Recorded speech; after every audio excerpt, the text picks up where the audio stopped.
Me Tuesday for Tuesday the 27th of August. I'm filming a couple of days beforehand because this quilt behind me must be given away tomorrow to the new owner, so I decided to film today. And this is also the reason why I haven't done Talk to Me Tuesdays the last 2 weeks, because I've been working like mad on this one and I was on vacation. I went to Austria like last year, to Salzburg. So I came back yesterday night and I finished the quilt before and left it to my mom to do the binding. Luckily she does all my bindings because I'm not good at all to do those. So, just some things about this quilt, and then I'll probably zoom in and show it to you more close up. So this is a pattern that it's inspired to a pattern that is called Meg's Garden. And our version is called Pina's Garden because it's for a dear friend of us that is in a bad moment of her life, and so we wanted to show her all our love and that there are bright colors all the time. And this has been a really fast quilt to do for the first part of it, to assemble the flowers, because we've cut them all with the zigzags. I've been collecting dies for cutting flowers because I think they're more versatile ones and the one that you really use the most. And so I think I have something like 5 or 6 different flower dies. If somebody's interested, I can also jot down the names and the numbers of all of these. And the original tree was made by just drawing the flowers. There were many few of them, and they just drew them out on the fusible web and then fused them to the fabric and on the tree. We've cut them with the zigzags, so there are many more and many more shapes. And then we decided to and then we designed also the tree trunk. We chose this particular pattern because we wanted something that could be very fast to assemble, at least the first part of it, because I wanted to be something that I could do with the rest of Pina's friends, so it could be a project, a group project. But we didn't have enough time to do a very traditional geometrical quilt, and so I decided this could be a good idea because we just took an afternoon. Yes, an afternoon to cut out, to fusible web the fabric and cut them out, all the flowers, and fuse them to the background, and I designed the tree trunk. And then I took it home and I quilted like mad for days and days on end.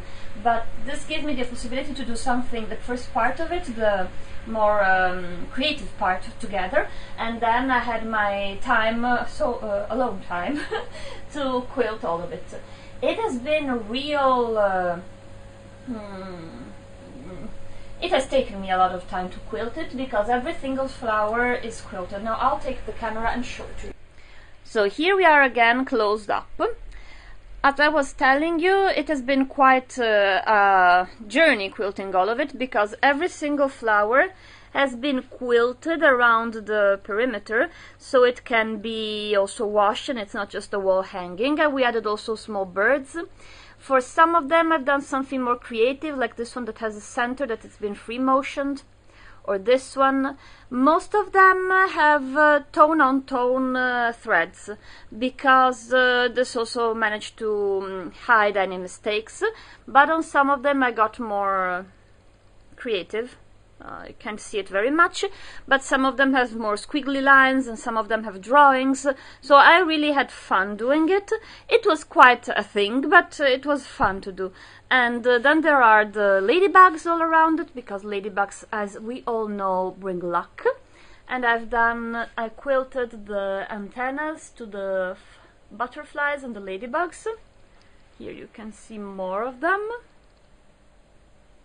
And then I've done just some very broad stippling to all of the background so it laid more flat. We had quite a problem with the border. I've done it with my mom because I've never done a whole cloth quilt. I think this is the right name for it.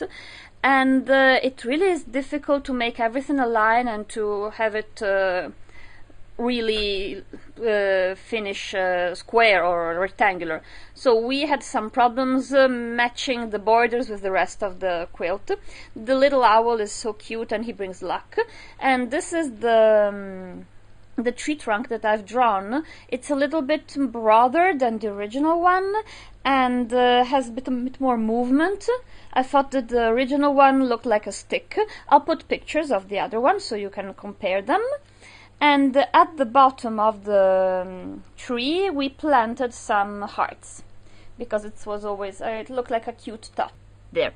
The highlight of the quilt, in my opinion, is this funny little hedgehog, because it got just cut out from the various pieces of fabric with the zigzags randomly. We didn't draw it, we didn't decide it for it to be a hedgehog or to come anything out of it. I was just collecting all the small pieces of fabric that were left over, and I saw him and decided that he was the lucky hedgehog. And the friend of mine told me it was horrible, and she threw it on the floor, and then I spent 10 minutes looking for it on the ground, because I thought it was a funny addition to the quilt. And in the end he's there. His name is Sgorbietto, and it means something like a horrible little mess or something like that. So it's quilted. The back, it's fleece, white fleece. You can kind of get some of the colors of the quilting behind. It shouldn't be like that. I know that a quilt police would certainly have many things to say about it, but I really don't care. And anyhow, it's nice to have a subtle little bit of color also in the background. And it was quite a thing finishing it in a week, I think, yes. Except the binding, it took us less than a week. So this is Pina's garden, and I quilted it with all my heart, and I really hope that it will bring her happiness. And I have to go and service my machine, my sewing machine now, because it's been acting crazy during this quilt. So it's real due to bring her to the servicing. And with this, I think it's all for my Talk to Me Tuesday. And I'll be back next week also, because I left other things for my mom to bind, and so she finished also that, and I have something nice to show you also next time. And this is all. I hope you have a nice week, a nice weekend, that we still have some nice end of the summer days to enjoy, and we'll see us very soon, and I'll be happy to look at all your Talk to Me Tuesdays. Goodbye!